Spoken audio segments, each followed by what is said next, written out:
그 다음에는 객체에 대해서 몇 가지 간단한 모디파이어라는 걸 알아볼게요.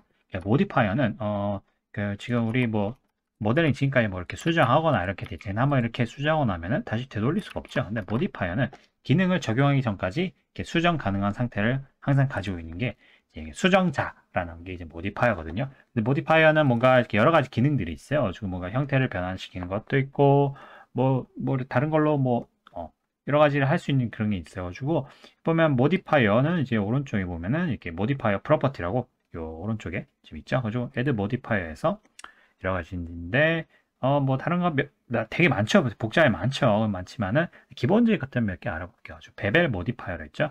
요걸 한번 눌러볼게요. 자 그러면은 와이어프레임을 켜보고요. 자 이런 식으로 베벨이 들어가요. 베벨은 이전에 그 베벨하는 거를 이제 그 모델에 베벨하는 걸 알려드렸잖아요. 그래서 그 기본 모델에서 그 엣지를 전부 선택하고 컨트롤 B로 이렇게 하면 베벨이 이런 식으로 들어가잖아요. 근데 이제 이거는 베벨 한번 넣고 나면은 자 이렇게 하면 못 돌리죠, 그죠? 이걸 못 돌리죠. 근데 큐브에서 베벨, 어마운트, 세그먼트 이렇게 집어넣어서 언제든지 그러니까 원본은 유지돼 있죠. 언제든지 이 모디파이어를 키고 끔으로써 적용을 할 수 있고 그래서 이거 적용하기 전까지는 항상 여기 유지돼 있다. 그래서 다시 되돌릴 수 있는 여지가 있어요. 베벨은 그 베벨 모디파이어는 베벨이랑 원래 기능이랑 똑같죠. 적용한 부분이 이제 좀 더 기능들을 이제 계속 간직하고 있다. 거의 대부분 베벨 기능이랑 똑같아요. 그리고 모디파이어에서도 자 이렇게 이제 됐는데 이게 좀 마음에 든다. 이걸 적용하고 싶다 그러면은 모디파이어 이쪽에 보면은 여기 전 부분에 아니면 여기다가 되었고 컨트롤 A를 눌러보세요. 그러면 적용이 돼요. Apply Modifier 가지고 이런 식으로 되었고 자 아니면 여기 삼각 여기 쪽에 누르면은 Apply 돼 있죠. 컨트롤 A라고 그러니까 이렇게 적용하면은 이제 다시 되돌릴 수가 없어요. 그리고 이거를 여러분 이제 모델링 같아 보면 이게 모디파이어 같은 거를 여러 개를 쌓는 경우가 있어요. 하다 보면은 블린, 베벨 뭐 이런 것들이 여러 가지 쌓여갖고 근데 원본은 이제 있으니까 다 하고 나면은 적용하겠죠. 자 이렇게 됐고 그 다음에 어레이란 걸 사용합니다. 어레이는 나열이라는 뜻이거든요. 그래가지고 여러분 객체 같은 걸 이렇게 복사를 해서 여러 개 이렇게 두고 싶은 경우가 있잖아요. 뭔가 이렇게 같은 객체를 이렇게 근데 이걸 일일이 하는 게 아니라 모디파이어를 통해서 하는 경우가 있어요. 어레이를 이렇게 두고 자 이렇게 보면 P타입, 픽스드 카운트, 뭐 카운트 돼 있죠. 카운트는 개수니까 이렇게 여러 개를 쭉 이렇게 할 수가 있죠.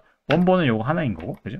그리고 릴레이티브 오프셋이 되는데 오프셋은 어떤 게 원래 위치로부터 어느 정도 간격 같은 거를 이렇게 조절할 수 있어요. X축으로, Y축으로 이런 식으로 Z축으로 이렇게 할 수가 있죠. 그래서 이거를 지금 오른쪽을 어레이를 했잖아요. 8개를, 10개를 이렇게 했죠. 근데 이거를 또 어레이를 할 수가 있어요. 어레이를 또 한번 넣어볼게요. 어레이를 해서 이번에는 밑에죠. 두 번째 거죠. 이렇게 10개를 하고요. 얘는 X축이 아니라 Y축으로 1간격으로. 그러면 어떻게 돼요? X, 그 다음에 저쪽 Y쪽으로 이렇게 될 수가 있겠죠. 그죠? 자, 그러면 하나 더 해볼까요? 그럼 Z축으로 어레이. 그 밑에 돼 있죠. 그죠? 10개를 하고요. 자, 벡터를 Z축으로 이렇게 1 이상으로 이렇게 한번 당겨볼게요. Shift 누르고 이렇게 정밀하게 한번 좌우로 이렇게 당기면은 자 이런 식으로 어떻게 돼요? 10개, 10개, 10개, 그죠? 10개, 10개 해갖고 나열을 했습니다. 그래가지고 상당히 이제 유용한 개념, 뭔가 여러 가지 같은 객체를 복사한다든가, 그러면 건축물 같은 거 보면 이제 뭐 이렇게 좌우로 뭔가 이렇게 나열되어 기둥 같은 거 막 꼽을 때, 그죠? 일일이 하는 게 아니라 객체 하나 가지고 이렇게 하는 경우가 있어요. 가지고 전부 이렇게 이렇게 선택을 해갖고, 아니면 위에, 그 아래서부터 컨트롤 A, 컨트롤 A, 컨트롤 A를 하면은 자, 이렇게 되죠. 그죠? 그 다음에 이거를 뭐 전체 선택해서 아니면 T 해갖고 lose part. 자, 이런 식으로 하면 이런 식으로 몇 개 이거 세지 못하겠네. 천 개냐? 그죠? 천 개의 객체 큐브를 이런 식으로 이렇게 뽑아낼 수가 있어가지고 똑같은 어떤 그런 간격으로 이렇게 뽑아낼 수가 있죠. 그죠?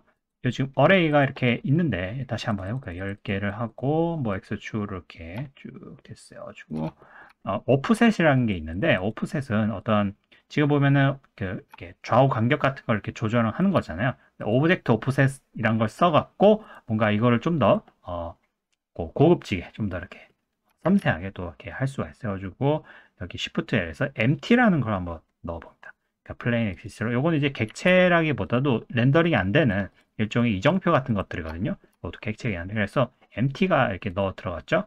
오브젝트 오프셋을 눌러서 오브젝트를 해서 empty로 이렇게 해줍니다. 자, 이렇게 하면은 얘가 갖고 있는 스케일, 로테이션, 뭐 이런 것들에 따라서 좀 더 세밀하게 조정을 할 수 있는 거예요. 지금 empty가 돼 있죠. 그리고 오브젝트 오프셋에 따라 좀 더 추가적인, 그러니까 조절을 할 수 있는 거죠. 얘를 empty 돼 있죠. 얘를 갖고 그러면 이렇게 회전을 한번 시켜볼게요. 그죠? 그러면 기준은 어떻게 돼요? 얘가 오른쪽으로 가지만 약간 로테이션하고 오른쪽하고 로테이션 이런 식으로 되는 거죠. 그래서 요거를 이런 식으로 이렇게 쭉 하면은 몇 개나 되려나요? 그죠? 이런 식으로도 할 수 있죠. 아주 기본적인 어레이 쓰는 방법 중 하나 가지고 empty를 해갖고 뭐 스케일을 이렇게 조정할 수도 있고, 그죠? Z축으로 이렇게 조정할 수도 있고, X축으로도 이렇게 조정할 수도 있고, 그죠? 자, 이렇게 오프셋을 이렇게 어떻게 위로 이렇게 Z축으로 옮기니까 어떻게 해요? 자, 위로 1마다 옮기면은 얘네들이 이제 위로 1m씩 이렇게 올라가는 거죠. 1m씩 올라가면서 15도씩 이렇게 회전하는, 그러면 이런 계단 같은 데도 만들 수 있고요. 상당히 유용한 기능들이죠. 그죠? 자, 이렇게 거주도록 하고요. 그 다음에 이제 쓸 거는 미러 모디파이어라는 건데, 미러는 거울이라는 뜻이죠. 거울이라는 뜻인데, 예를 들면은 지금 얘가 이렇게 에딧 모드 선택해서 이런 식으로 X축으로 한 2m 정도 와 있다 쳐요. 중간에 거 지워주고요. 그렇고 얘를 미러 모디파이어로, 미러가 있죠. 미러로 이렇게 딱 선택해줘. 그러면은 얘의 원점, 지금 얘의 원점이 어디냐? Shift 스페이스를 해서 얘 지금 원점이 피벗 포인트가 지금 이 중앙에 와 있죠. 저 로케이션 상으로, 그죠? 맞잖아요, 그죠? 잠시 끌게요. 이렇게 와 있죠, 그죠? 그죠? 그래가지고 얘가 만약에 전체가 만약 0으로 돼 있다 그러면은 미러를 켜도 중앙에 와 있어. 왜냐하면은 중앙에 있으니까 미러를 해도 중앙인 거죠. 에딧 모드로 이렇게 살짝 당기면은 아까 이런 식으로 반대편으로, 원점을 중심으로 반대편으로 되는 거예요. 그러니까 얘가 갖고 있는 원점을 중심으로 반대편으로 된다 이거. 이쪽으로 당기면은 어떻게 돼요? 얘 지금 원점 여기 있잖아. 그러니까 당연히 여기 원점 중심으로 이쪽이니까 미러니까 이제 이렇게 되는 거죠. 그래서 이거는 주로 어디 때 많이 쓰냐면은, 예를 들자면은 저기 몇 시에 몽키 이렇게 얘를 모델링 하다가 앞에서 1번 모드로 하고, 자 이렇게 Alt Z로 엑스레이 모드를 한 다음에 3번 모드로 해서 이렇게 면을 선택할 수 있도록 하고 반쪽을 한번 지워볼게요. 이런 식으로 드래그 쭉 해서 X키로 베이스를 달려볼게요. 이쪽에도 있네요. 그죠? 이런 것들 지우고 이제 반쪽이 돼 있죠. 근데 얘는 지금 중심축이 이렇게 돼 있잖아요. 그래서 모델링 할 때 좌우 대칭인 모델링이 있으면은 반만 해도 되는 거잖아요. 그죠? 반만 해도 되니까 뭔가 토폴로지나 이런 거 짜기도 쉽고 모델링 하기도 좀 더 간편한 경우가 있어요. 그리고 모델링 할 때 이런 식으로 반을 자르고 미러를 선택하면은 자 이런 식으로 반대쪽 이렇게 되는 거죠. 그죠? 여기 이렇게 해갖고 익스트루드 E키 이렇게 해갖고 자 이렇게 스케일을 줄여서 이런 식으로 하면 반대쪽에 어떻게 되는지를 이제 미리 알 수가 있겠죠. 그러니까 중심점에 있는 부분 이런 게 있잖아요. 이렇게 되는 걸 볼 수가 있죠. 자 X 중심점이 이제 0이니까 서로 이제 맞붙어 있잖아요. 그래갖고 지금은 이제 따로 떨어져 있는 어떤 다른 객체지만 여기 컨트롤 A를 하면은 합쳐지게 되거든요. 머지 0.0001이 있죠, 그죠? 컨트롤 X축 지금 X축으로 돼 있고. 지금 Y축으로도 할 수 있어요. Y축으로도 할 수 있고 Z축으로도 복제를 할 수가 있습니다. 그래서 컨트롤 A를 하면은 이제 완전히 반대편 미러된 게 또 이렇게 붙어나죠. 그래갖고 또 뭔가 모델링을 해야 된다 이러면은 또 반 지워서 다시 미러링을 해갖고 그렇게 할 수 있고, 그러니까 X축 미러도 되고 Y축 앞뒤로 미러도 되고 위아래로 되고 해갖고 상당히 이것도 찾을 수 있는 아주 유용한 기능을 볼 수 있습니다.